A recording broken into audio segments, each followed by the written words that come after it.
Israel Hamas जंग के बीच दुनिया में तनाव बढ़ रहा है। इसका असर खलीजी ममालिक में साफ साफ महसूस किया जा रहा है। अमेरिकी सदर जो बाइडेन के इजराइल दौरे के चंद घंटे के बाद सीरिया और इराक में अमेरिकी फौज के घर पर हुए अटैक कई सवाल खड़े कर रहे हैं। उम्मीद जाहिर की जा रही है कि जिस तरह से अमेरिका खुलकर इजराइल की हिमायत में खड़ा है, उसकी मुखालफत में ही इराक के जंगजू ने अमेरिकी सेना को निशाना बनाया। अमेरिका के फौज को ऐसे वक्त में निशाना बनाया जा रहा है जबकि अमेरिकी जंगी जहाज इजराइल की मदद के लिए समुद्र में तैनात है। ऐसे में पेंटागन ने सही वक्त पर सही जवाब देने की चेतावनी भी जारी कर दी है। इजराइल हमास की जंग के बीच सीरिया और इराक में अमेरिकी फोर्स को टारगेट करना। The At-Ta'af garrison in Syria was targeted by 2 drones. U.S. and coalition forces engaged one drone, destroying it, while the other drone impacted the base, resulting in minor injuries to coalition forces. अक्सरियत पसंदों की उलझनों वाली हिकमत अमली हो सकती है ताकि America का ध्यान भटकाया जा सके। इस हमले के बाद ये भी साफ है कि इजराइल के सामने लगातार कई मोर्चे खुल रहे हैं और इससे अपनी तैयारी और पुख्ता करने की जरूरत है।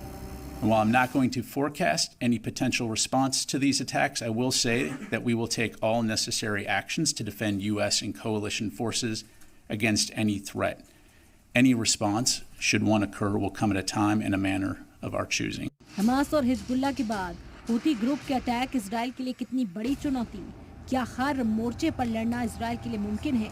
हमास के मिटाने की कसम खा चुके इजराइल के साथ अमेरिका पहले ही खड़ा है और दूसरे ममालिक के साथ साथ अक्सरियत पसंद तंजीमों से भी जंग से दूर रहने की चेतावनी दे चुका है। पूर्वी बहरिया रोम में अमेरिका ने 2 एयरक्राफ्ट कैरियर और बैटलशिप तैनात किए हैं। But again, as the Secretary has made clear, we have the capability to defend our broader interests in the region and to deter regional escalation and broader expansion of the conflict that began with Hamas's attack on Israeli civilians on October 7th. The crew of the Carney did just that, and across the force we will remain vigilant to any other potential threats.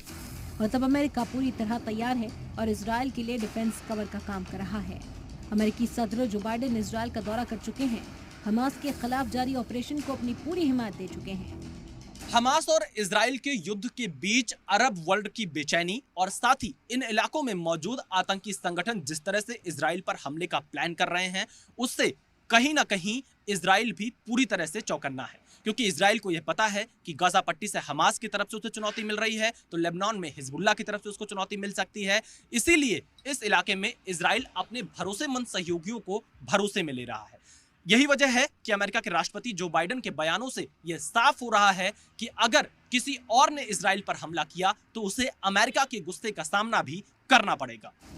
America का support Israel के लिए कितनी बड़ी राहत है ऐसे वक्त में, जबकि अरब वर्ल्ड में बेचैनी है। ईरान कब क्या करे इसका भी खतरा है। अब जब ये काउंटर अटैक कर रहा है इजराइल, अब सारे के सारे चाह रहे हैं कि इजराइल के ऊपर अटैक करें और उसका नामो निशान मिटा दें, पर ये ऐसा होगा नहीं, क्योंकि अमेरिका ने एक बहुत बड़ी चुनौती दे दी है इन सबको कि अगर इनमें से कोई भी जो है, चाहे वो अरब ममालिक का देश है, चाहे वो टेररिस्ट ग्रुप है, अगर उसने इसके बीच युद्ध के बीच में अंदर उसने दखल अंदाजी दी तो अमेरिका उसके अंदर आ जाएगा। आपको पता है अमेरिका के 2 न्यूक्लियर पावर्ड एयरक्राफ्ट कैरियर्स वहाँ पे खड़े हुए हैं और उनका जो फायर पावर है वो ये सारे जितने अरब ममालिक हैं उन सबसे ज़्यादा है। गाजा पट्टी से लेकर लेबनान बॉर्डर तक इजरायली जंगजुओं को मुकाबला कर रहा है। अमेरिका ने फिर दोहराया कि इजराइल को जरूरी हथियारों की खेप लगातार भेजी जा रही है। मौजूदा हालात में इशारा साफ है कि अमेरिका फिलहाल पीछे हटने वाला नहीं और इसी तरह तनाव बढ़ता रहा तो खतरनाक जंग से इनकार नहीं किया जा सकता। ब्यूरो रिपोर्ट, जी मीडिया।